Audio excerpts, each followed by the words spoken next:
नमस्कार साथियों, स्वागत है आप सभी का आपके अपने YouTube चैनल जीके जीत सर में। तो हम फिजिकल ज्योग्राफी से जुड़े हुए प्रश्न कवर कर रहे थे और आज का अपना टॉपिक होगा महासागरीय जल धाराओं से जुड़े हुए प्रश्न हम इस वीडियो के माध्यम से कवर करेंगे दोस्तों। तो चलते हैं, देखिए आज के अपने प्रश्न कौन कौन से होने वाले हैं। तो टॉपिक आज का महासागरीय जल धारा और क्वेश्चन नंबर 1 है अपना, विश्व की सबसे तेज बहने वाली महासागरीय जल धारा। विश्व की सबसे तेज बहने वाली महासागरीय जल धारा कौन सी है, ये आपको बताना है। गल्फ स्ट्रीम जलधारा, लेब्राडोर जलधारा, वेगुला जलधारा या क्यूराइल जलधारा। तो जल्दी से आप कमेंट करके इसका आंसर करेंगे। विश्व की सबसे तेज गति से बहने वाली जलधारा कौन सी है दोस्तों? इसका उत्तर क्या हो जाएगा आपका? गल्फ स्ट्रीम जलधारा। क्या है? गल्फ स्ट्रीम जलधारा, जो उत्तरी अटलांटिक महासागर में दोस्तों ये बहती हैं। ठीक है, अमेरिका के तट के सारे ये बहती हैं। तो अगर हम इसकी बात करें गल्फ स्ट्रीम की, तो ये विश्व की सबसे गर्म जलधारा है, ये भी आपको ध्यान रखना है। और लेब्राडोर जलधारा की अगर हम बात करें तो लेब्राडोर जलधारा है, ये भी उत्तरी अटलांटिक महासागर की धारा है और विश्व की सबसे ठंडी ये जलधारा है। गल्फ स्ट्रीम और लेब्राडोर दोनों जलधाराएं न्यूफाउंडलैंड के पास आकर के मिलती हैं दोस्तों, जहाँ घना कोहरा छाया जाता है और वहाँ पर ग्रांड बैंक भी है, मत्स्य बैंक भी हैं, ये आपको ध्यान रखना है। वेगुला जलधारा है वो दक्षिण अटलांटिक की हैं। क्यूराइल जलधारा उत्तरी प्रशांत की हैं। तो ये भी आपको ध्यान रखेंगे, इसके बारे में आगे और खूब बातें आएगी।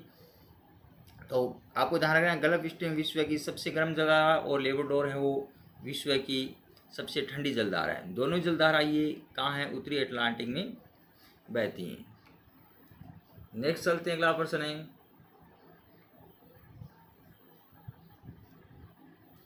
निम्न में से कौन सी महासागरीय जलधारा यूरोप का गर्म कंबल के नाम से लोकप्रिय है? ऐसी कौन सी जलधारा है जिसको हम यूरोप का गर्म कंबल कहते हैं?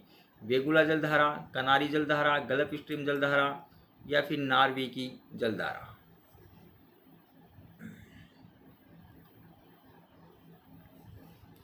तो दोस्तों ये जलधारा कौन सी है आपकी? गल्फ स्ट्रीम जलधारा। ये बहुत ज़्यादा गर्म जलधारा है, विश्व की सबसे गर्म जलधारा है और ये उत्तरी अटलांटिक में बहती है। तो ये जो ग्रीनलैंड के पास से होते हुए, आइलैंड के पास से होते हुए जो ये यूरोप तक पहुंचती हैं, तब इसका नाम उत्तरी अटलांटिक हो जाता है।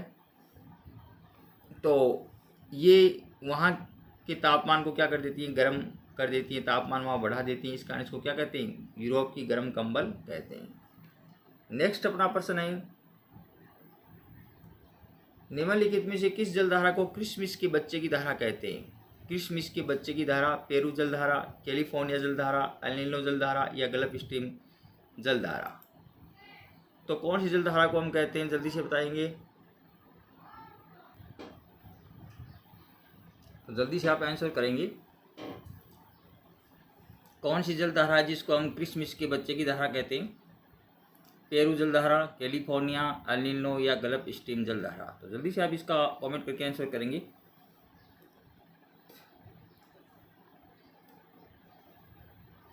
तो दोस्तों कौन सी हो जाएगी?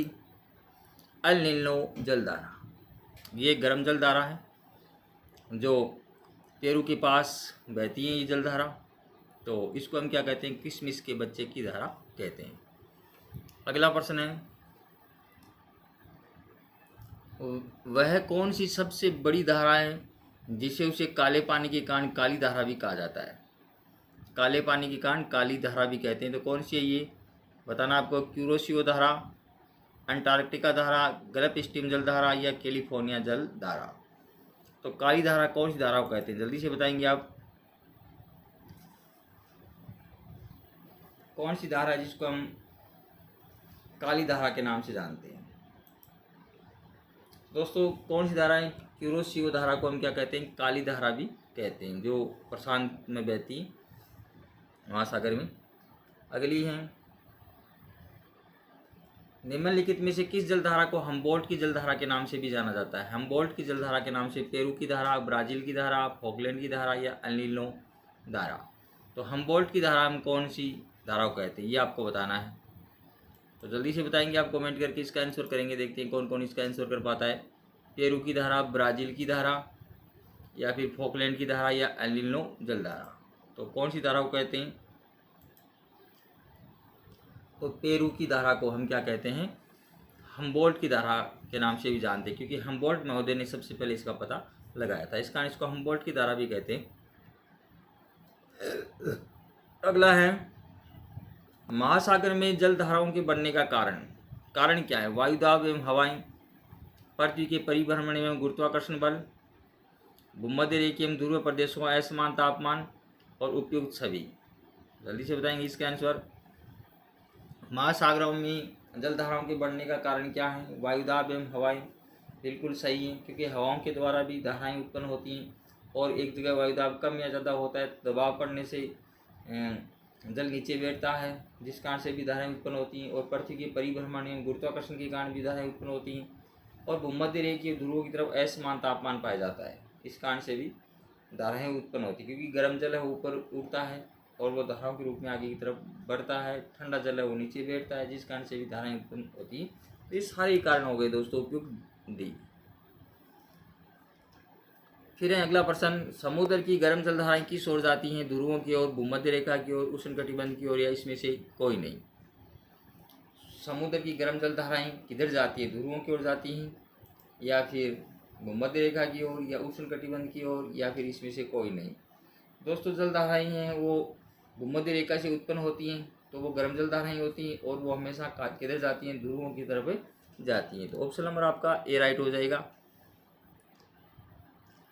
नेक्स्ट है, निम्नलिखित में से किस सागर के चारों ओर समुद्री जलधाराएं प्रवाहित होती है? चीन सागर, जापान सागर, सार्गेसो सागर, या मारमारा सागर? किस सागर के चारों ओर समुद्री जलधाराएं प्रवाहित होती हैं, बहती हैं? तो सार्गेसो सागर की ओर, सार्गेसो सागर की, ये उत्तरी अटलांटिक में पाया जाता है, जिसके चारों तरफ जलधाराएं बहती हैं। जैसे सबसे पहले हम बात करें उत्तरी विश्वतरेख की जलधारा है, उसके बाद में एंटीलीज धारा है, उसके बाद में आपकी ये गल्फ स्ट्रीम जलधारा है, उत्तरी अटलांटिक हैं, उसके बाद में कनारी जलधारा है। ये चारों तरफ जलधाराएं बहती है और बीच का जो जल शांत रहता है उसको हम बोलते हैं सार्गेसो सागर। बीच वाला जल जो शांत रहता है उसको सार्गेसो बोलते हैं। तो ये उत्तरी अटलांटिक में पाया जाता है, ये भी आपको ध्यान रखना है। नेक्स्ट टाइम, निम्न में से कौन सी जलधारा दक्षिणी गोलार्ध में बहती है? फ्लोरिडा, कैनारी, हम्बोल्ट, या क्यूराइल? तो जल्दी से बताएंगे कौन सी बहती हैं? हम्बोल्ट जलधारा, पेरू जलधारा कहाँ बहती हैं? ये आपकी दक्षिणी गोलार्ध में बहती हैं। ये प्रशांत महासागर की जलधारा है, दक्षिणी प्रशांत की। नेक्स्ट है, गल्फ स्ट्रीम धारा की उत्पत्ति होती है विस्की की खाड़ी में, मेक्सिको की खाड़ी में, हडसन की खाड़ी में, इसमें से कोई नहीं? तो दोस्तों इसकी उत्पत्ति कहाँ होती है? मेक्सिको की खाड़ी में। किसमें होती है? मेक्सिको की खाड़ी में। अमेरिका के पास मेक्सिको की खाड़ी, तो वहाँ पर इसकी उत्पत्ति होती है। मेक्सिको देश है, उसके पास है मेक्सिको की खाड़ी, तो वहाँ पर इसकी उत्पत्ति होती है गल्फ स्ट्रीम की। तो ऑप्शन नंबर बी आपका राइट हो जाएगा। दोस्तों ये हो गए आज के अपने प्रश्न 10 कंप्लीट। आगे की वीडियो में हम आगे के प्रश्नों को कवर करेंगे। दोस्तों अगर आपको ये वीडियो अच्छा लगे तो इसको लाइक और अपने दोस्तों में शेयर जरूर कीजिएगा। अगर आप चैनल पर नए हैं, चैनल को अभी तक आपने सब्सक्राइब नहीं कर रखा है, तो चैनल को भी आप जरूर सब्सक्राइब कर ले, ताकि आप तक कोई भी वीडियो सबसे पहले पहुँच जाएगा। दोस्तों धन्यवाद, आज के लिए इतना ही। जय हिंद, जय भारत।